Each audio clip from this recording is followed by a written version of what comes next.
Hello and welcome back to my channel. Today I'm going to be doing my September wrap-up. As you can probably tell by the title of this video, this is also going to be my final wrap-up that I do on this channel for at least the foreseeable future, and I'll talk about that a little bit more at the end of this video so I don't bore you guys half to death, but yes, that is a thing that is happening. So without further ado, let's get into the books that I read this month. I ended up reading 20 books this month. It'll probably end up being 22 by the time this video goes up. It's, I think, the second to last day of the month, and I'm like almost done with 2 books. Far cry from last month. I think that's just sort of the pattern of my reading I've noticed. I'll read under 10 books one month and then read like 18, 20 books the next month. I also think this month I was just hyper focused on getting certain videos out and doing certain like reading challenges for myself. So I think that also helped really raise the number of books that I read. So really happy about that, and that also kind of plays into what I'm going to talk about at the end of this video. But let's get into what I read. So the first 6 books I read were a part of my 24-hour Smutathon reading vlog. So I'm not going to get into too much detail on those books because they're kind of short and smutty, and you can go and watch that video. I'll put the card up above, but I'll briefly like run through those books. The first one was Ace of Hearts by Ella Good. I don't rate smut, so I'm not going to give star ratings for these first 6 books. This was probably the worst thing I read all month. In hindsight, I'm not too upset about it because I read some of my favorite books of the year this month, but it was definitely not how I wanted to start the month or my Smutathon. Words really can't describe the stupidity of the plot or the characters, and the smut, if we're going to call it that, was so lackluster. If I wanted to read about people's real life first time sexual experiences being embarrassing and boring, I guess this is a great book for that, but I don't want that. Like, I want it to be romanticized and cute and sweet, and this just wasn't it. It wasn't it for me. Next book that I read was actually a book that I did rate, and it's The Highwayman by Kerrigan Byrne. I gave this book 4 stars, and that's because it's not kind of short form smut. But this one is about 2 orphans forging a forever friendship and getting married at like ages, I don't know, like 11 and 10. It's just, oh, wholesome. We love a good prologue where we get that nice friends to lovers scenario kind of like baked in at the very beginning. Ugh, love it. This one really did, like I said, grip me from the beginning. I listened to this primarily on audio, although I did occasionally read along with the physical copy of it. The audio was so good. The accents were done really well because both of the characters are Scottish. There were just so many different things to like about this book. I loved that the main character was a really strong protagonist. She actually worked, which I thought was sort of interesting. I've never really seen that in a historical romance before. So she worked for Scotland Yard, and she was like an investigator essentially, or like helped investigate things. Then her love interest was like her childhood friend, and it was just good. It was good situation. The only things that I didn't like about this book were that mistaken identity or like hidden identity was a plot point, which I don't love. It's just a form of miscommunication in my eyes. And I also think that there were one too many conflicts near the tail end of this book. I don't like when you get something separating the 2 characters, they get back together, and then there's like more conflict. I think one thing keeping the characters apart is like, it's enough. It's a romance. I don't need this like long drawn out bullshit. For that reason I gave it 4 stars, but I really liked this one. This is probably one of the best romances. I think probably the best romance I read this month. I'm gonna say best romance. The next book I read was Only for a Night by Naima Simone. This was the group read for the 24-hour Smutathon. If I were to rate it, it would be like 2 or 3 stars. It was just okay. In a word, I would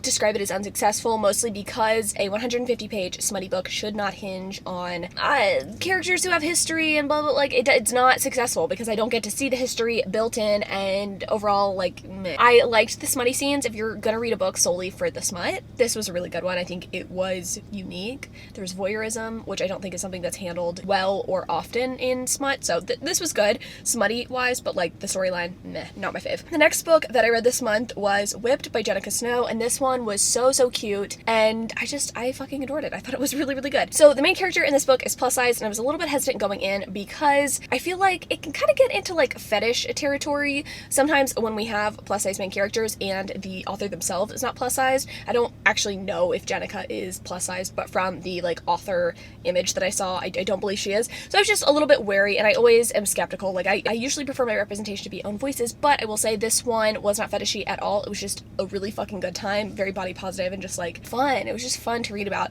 I will say the hero in this book and in the next 2 books I'm going to talk about, which are also by Jenica Snow, the hero is a little bit alpha-y, but he was always respectful, and it didn't feel like he was telling the heroine what to do at any point in like a demanding sort of way. So I just really liked this. I thought it was fun, and it didn't try too hard to create unnecessary conflict or anything, which I thought was, like I said, appropriate given the fact that this is like a short smutty book. After that, I decided I wanted to read a little bit more of Jenica Snow, and the next book I read was Viking by Jenica Snow. I was like, how is she going to handle like a historical sort of smut in 150 pages? And while I don't think this is going to win any awards for historical accuracy, I just really liked it. It was a good time. It was fun. It had some similarities with Whipped. I think Jenica is kind of formulaic. Not formulaic. I mean, smut is formulaic. It was just good. And I could definitely tell that she wrote this book. So I liked it. I mean, it was fun. Again, Hero was sort of alpha-y, but didn't bother me. So I liked this a lot. And then the last book that I read for the 24-hour Smuttathon and by Jenica Snow was Just Friends by Jenica Snow. This one did what Only for a Night by Naima Simone did, but did it successfully. It was a friends to lover situation. There was backstory there,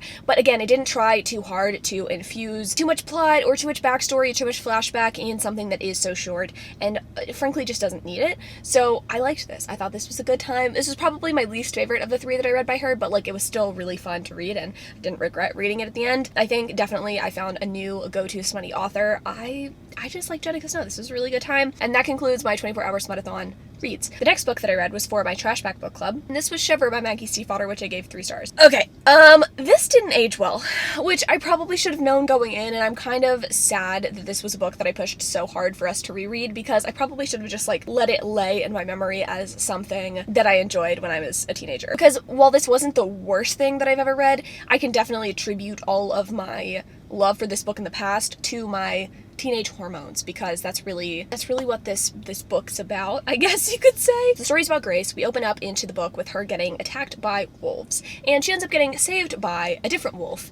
And every winter, Grace sees the same wolf by her window, and she calls him her wolf, and they sort of strike up a friendship, I guess, as much as a wolf and a human girl can strike up. And then one summer, a new guy comes to town, and Grace figures out that it is indeed her wolf, and that her wolf's a werewolf, and she gets sucked into the lives of the wolves of Mercy Falls, which is where she lives, and she finds out that there's a whole pack of werewolves. Didn't do a very great job at explaining that, but that's sort of the gist of it. And I will say that Grace is 16 or 17 when she figures out that her, like, man's is actually a werewolf. This was, like, just not that great. I think on face value, this is classic Maggie Stiefvater with writing that is atmospheric and slightly eerie, but it was just so low stakes that it felt pretty boring. And I will say, I think that the thing that Maggie Stiefvater tends to do the best is her relationships, and none of them in this book were handled particularly well. Sam and Grace, Sam, I don't even know if I said his name. Sam is the werewolf, Grace is a human.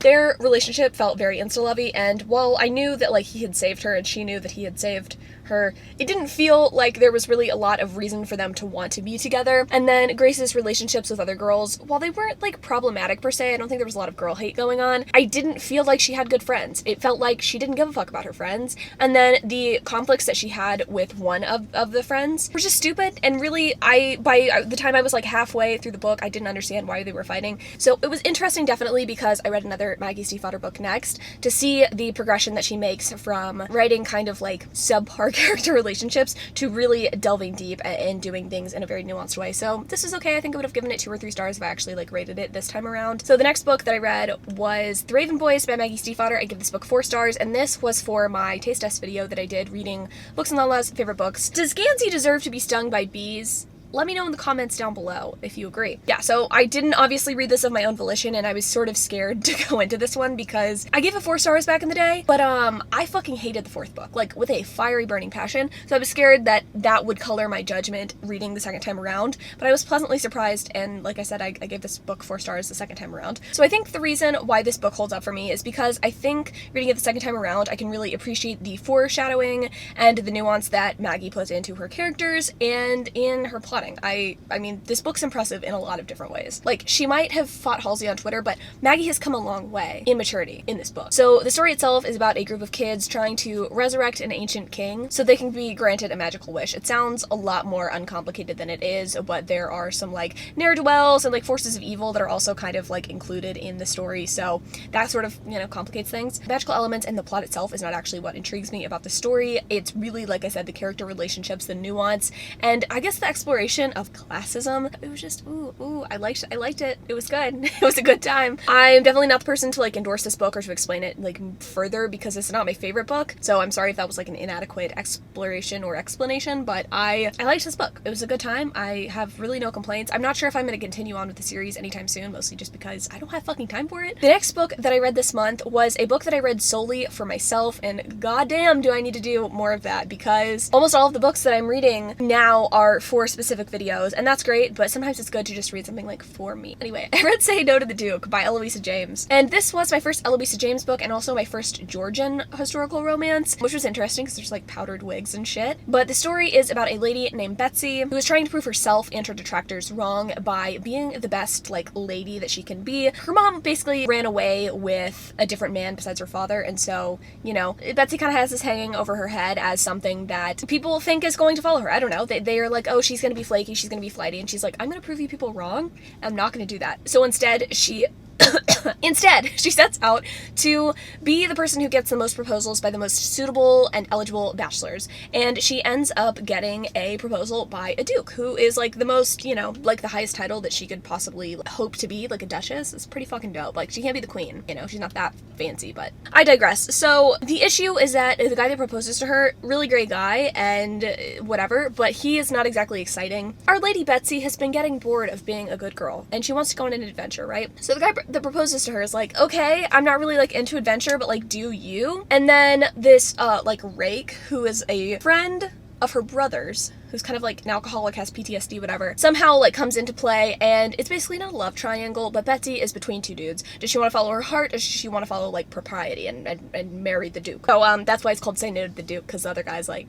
don't marry the Duke. I think you can kind of guess like who she ends up with, but it's good. It's, I think, a fun take on historical romance. I haven't seen a plot quite like this before, and I liked that at the end of the book, Betsy really pushes back on the societal norms for her time. I don't know, it was just a good time. Like, I liked it. I think the banter of this book was perhaps more sophisticated and a little bit better done than a lot of the historical romances I've read, so I would definitely be interested to read more by Eloisa James in the future. So this is good. I mean, I don't have much else to say. It's a historical romance, you know. The only thing I will say that I didn't like about this was that the final conflict, I felt, was a little bit ridiculous and a little bit not something that would actually happen in real life.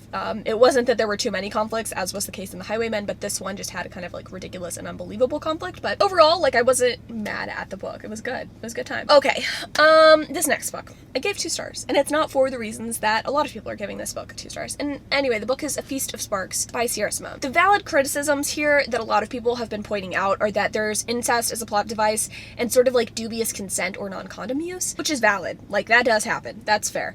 But those are not why I didn't like this book. I didn't like this book because of the lack of plot and overall direction of the story. These books and this author seem to want so badly to be highbrow and different for the genre, but unfortunately I think that really falls flat because the author can't decide whether or not she wants to make it this like bombastic, wild, like romp, like an orgy between 6 people, or if she wants to make it something that is really like plot focused and spooky and eerie. And I think in the first book I was waiting for things to kind of like come together and mesh well, and that just never really happened, unfortunately. And it got even worse in the second book because the plot sort of just plods along, and we're just waiting for like these ancient festivals or whatever to come around so these people can have an orgy, and it's just not successful, and the plot and the murder and intrigue that she's trying to bake in just does not work. It doesn't work, which I think is really frustrating because she is a really good writer, but I don't think she took the time to make things make sense. I also think there's too many fucking characters in this series. Cool, like in theory, a 6-person orgy is really dope, but when you're having 6 different points of view and you have to make these 6 people equally fleshed out, it's really difficult. I also think trying to have a polyamorous relationship at the center of your story is really difficult. I mean, I love a good poly relationship, but it is hard to do successfully. So for those reasons, I gave this book 2 stars. Like I said, the other stuff was just sort of like shock and awe factor to me. Like, I don't think that those are things that are going to continue into the series. Like the incest, that's just not, it's a cop-out. Like, it's a very Cassandra Clare move. I think it's gonna be like taken back for sure. Yeah, I won't be continuing on this series. It just wasn't, like, this was not my favorite thing that I read this month. So next book that I read was probably the weirdest shit I've read all year, but it is my second favorite book that I have read all year, and it is Dig by A.S. King. 5 stars, obviously. I talked in depth about this one in my taste test video that I did for Books and Lala, because this is also one of Lala's favorite books. Basically, it's an intricate and subtle look at racism, classism, sexism, misogyny, family. Basically, the story has a few differing points of view that all sort of converge at the climax of the plot. And like I said, I don't really want to go into too much detail about what the story is about. I don't think I said that. I don't want to go into too much detail about what the story is about because I think that sort of like ruins the nuance of the story. There's not a ton of like plot twists. This isn't a thriller, but I do think it's better to kind of go in blind because I don't want to, I don't want to ruin the book for you. I think that despite the weird parts of this book and the non-traditional storytelling, the overall impact of the story is something that a lot of people are going to relate to into and enjoy. So I would recommend this to pretty much everyone. I think it is an interesting take on some of these like themes and topics that need to be discussed. Overall, I liked this. Like this is so good. Okay, the next book that I read was Sloan Shot by Kennedy Ryan, and I gave this book 4 stars. So this is one of the books that I like, again, just read for myself, and it wasn't a bad choice per se, but it definitely wasn't like an exciting and like wholesome, heartwarming choice. But anyway, this one's really hard to talk about because it deals with a very difficult topic, which is domestic violence and abuse. Our main character, Iris, ends up with an NBA player who is kind of a douchebag, and basically right before the NBA draft, she ends up meeting this guy named August at a bar. They kind of hit it off, but again, Iris is already taken, and the story is about August and Iris coming together over time, like in different time periods, as Iris is sort of dealing with the abuse and trying to get out of this situation. It's a really tough read, and there were parts that I didn't like, mostly because I felt August kind of overstepped certain boundaries and was just a little bit dense. Like, he didn't realize Iris was going through some shit, which was irritating. It's like, I'm not saying that your first instinct should be, oh, she can't be with me, it's domestic abuse, but like, it was pretty fucking obvious. I mean, it was a really, I think, thoughtfully handled story of abuse. I also thought it like fought harmful stereotypes about people who end up in domestic abuse, domestic violence situations.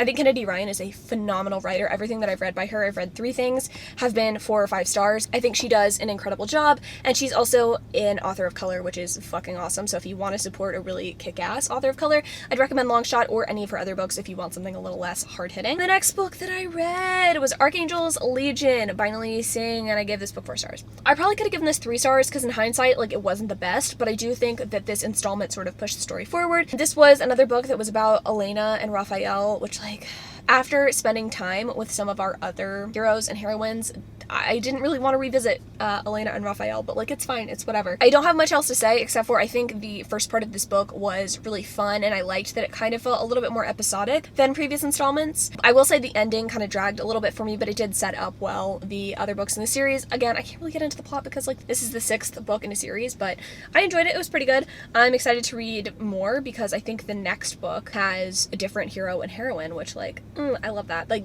those are the most successful books in my opinion of the series. So the next book that I read this month was Dress Codes for Small Towns by Courtney Stevens, and I give this book 5 stars. This was another excellent read, recommended by Lala. It's a book that I didn't expect to like, but I ended up really enjoying because at the center of it, it is about kind of the fluidity of sexuality, gender, identity, etc. Basically, the story is about a tomboy named Billy and her friend group, the Hexagon, as they tried to save a festival in their small town. I didn't end up caring that much about the festival aspect of this. I don't really like the Save Our Town subplots, genre, trope, whatever the fuck it is. The actual exploration of identity and stuff I thought was like masterfully handled, and the end of the book did make me cry, so 5 stars. The next book that I read this month was The Turn of the Key by Ruth Ware, and I gave this book 4 stars. This is another one that I read for the taste test video that I did for Lala. So basically, imagine if the Disney Channel original movie Smart House were a domestic thriller, because that's basically what this was. Nanny kind of gets in over her head working for these 2 kind of like mildly creepy people, and she has to nanny these fucking 2 psychopathic children. Pretty interesting. She has to deal with a lot of things going wrong, kind of unforeseen circumstances. There's a poison garden. There's just a lot going on, and I don't want to get into it because it is a thriller, but I found this fun and interesting and definitely eerie. I got through this one really quickly, even though it is not the shortest book. The ending was like kind of hit or miss for me. Like, I liked parts of it. I definitely thought about it after the fact. Like, it definitely stuck with me. But overall, I think it kind of didn't work super well with the lead up to this, to the ending, if that makes sense. Like, it felt sort of incongruous. Other than that, like, it was a good book, and the ending did make me think, so I'm not mad at it. Anyway, 4 stars on that. Next book I read was Stargirl by Jerry Smiley. I also give this book 5 stars. If you weren't forced to read this in school, I don't know who you are. I don't really want to get into the plot of this. We don't have that much time. Like, I feel like I've been rambling forever about all these other books. But it was good. It's about, like, a manic pixie dream girl, sort of, and, like, being yourself or whatever. The themes are better, I think, as an adult. I read this, I think, in either elementary school or middle school, and I definitely relate to it more now as I'm older. But, yeah, it was a good book. The next book that I read was Killing Sarai by J.A. Redmarsky. I read this for my monthly book club. This is about a girl named Sarai who is held captive. She ends up escaping, and the guy that she escapes with is actually, like, an assassin, trained killer, whatever. And, she has to find a way to convince convince him that she also wants to be a hitman. It's an okay story. I thought that this was going to be a lot more smut heavy and romantic than it really was. I didn't love Victor and Sarai's relationship. At the beginning, I didn't understand how it was going to go towards romance, and in fact, I didn't end up liking their romantic relationship very much. But the storyline was intriguing. I think the one hit that they carried out together was really cool. Overall, I don't know if I'm going to continue with the series. There is a movie coming out though, which is pretty cool. But yeah, overall, this was just like a 3-star read for me. It was nothing special. The next book that I read was Broken Night by L.J. Shen. I give this book 4 stars. In hindsight, probably more of a 3-star read. It was sort of a train wreck. Our two main characters in this are Luna and Knight, who are kind of friends. I love a good like friends to lovers situation. Like that's probably my favorite trope. It just is. I liked that grief was handled in this. I liked that everything was a little bit messy. I didn't like that miscommunication was one of the main things keeping these two people apart. But overall, like I liked the story. I wasn't mad at it, and I think it was a much better addition to the series than the first book, and I'm so fucking excited to read the 3rd book in the series. So overall, I liked this. The next book that I read was purely on audio and purely listened to on my commute, and it was Starry Eyes by Jen Bennett. This was really good, I think. I've only read 2 Jen Bennett books, and this is definitely my favorite. It was about Zori and Lennon, who were friends back in the day, and a series of kind of like unfortunate events happens. They become enemies, and then they're kind of forced to reconcile because they go on a camping trip and end up being stranded together. This is kind of a hard-hitting story. There's grief handled because, you know, dead parents are definitely a factor. It's good. Both the characters are in high school. I think this definitely skews towards an older YA audience because there's like some sex in this book, and like speaking of sex, I'm always kind of taken aback when a YA contemporary decides to go there, but I think it was like handled very well, and I enjoyed this book. It was really good. Next book that I read was actually a graphic novel, and it was Pumpkinheads by Faith Erin Hicks and Rainbow Rowell. I give this book 3 stars. It was good. It was cute. Kind of got me into the fall spirit, but overall the story was nothing spectacular. Like I barely remembered the characters' names. They are Deja and Josiah, and I only know that because I have them in my notes. I think had anyone else written this would be kind of an unmemorable story. Just like pick it up once and then never read it again. So that's it. Whew, those are the 20 books that I read this month. I'm currently also working on finishing Undead Girl Gang by Lily Anderson and The Dugout by Megan Quinn, but I haven't finished them yet, so I'm not going to give you like a full review on them. But quickly, I'm going to tell you guys why I am no longer doing wrap-ups on my channel. This is not necessarily something that's going to always be a thing. I love doing these videos, but unfortunately, as you could probably tell when I was kind of rehashing the things that I'd read this month, I've talked about almost all of these books in a video, whether it was a secret TBR, a vlog, whatever. And I don't feel like doing a wrap-up is super productive or interesting anymore. I think when I was doing more of a mix of things and I was reading more books for myself, and I don't mean that in like a I'm only reading these books for other people sort of way, I just mean like reading a book simply because I want to and not because it works for a video. That was a thing that I did more in the past, and now I'm moving almost entirely towards secret TBR videos, so it doesn't make a lot of sense for me to do a wrap-up. Also, I'm doing some videos that are going to take a lot of time. One of the videos that I'm working on right now is going to take 3 months to film, and it seems weird to do a monthly wrap-up with some of those books, but I haven't actually talked about them in a video yet. Does that make sense? Like, it feels disjointed to talk about some books in a wrap-up that I haven't discussed in a video yet if it's for a secret TBR video. So yeah, not an exciting reason really, except for I think it's kind of exciting that I'm moving more towards the sorts of content that I want to be putting out and the sorts of videos that I want to be putting out. Pretty much all of the things from here on out are going to be secret TBRs or vlogs or things like that where I'm going to be talking in depth about almost everything I'm reading. So a wrap-up seems redundant. Let me know in the comments below, I guess, if you think this is like a dumb idea, but I'm probably still not gonna like do wrap-ups. I love them. I think they're fun to film, but I don't want to keep talking about the same books that I've already talked about in detail in videos. So definitely putting a hold on wrap-ups for the rest of the year. I might resume them in the new year if I decide I want to go a different direction with my content, or if I decide that like secret TBR videos just like suddenly aren't my thing, but I don't really see that happening. Like, I like doing secret TBRs. I think it's what I want to do. So I've loved doing these for you guys. I'm kind of sad to see them go, but also onwards and upwards, you know what I mean? I hope this wasn't like too chaotic and all over the place. I just had a ton of caffeine, so I'm probably talking a mile a minute. My apologies. But I love you guys so much. I'm so excited to show you guys what I have coming next. But until next time.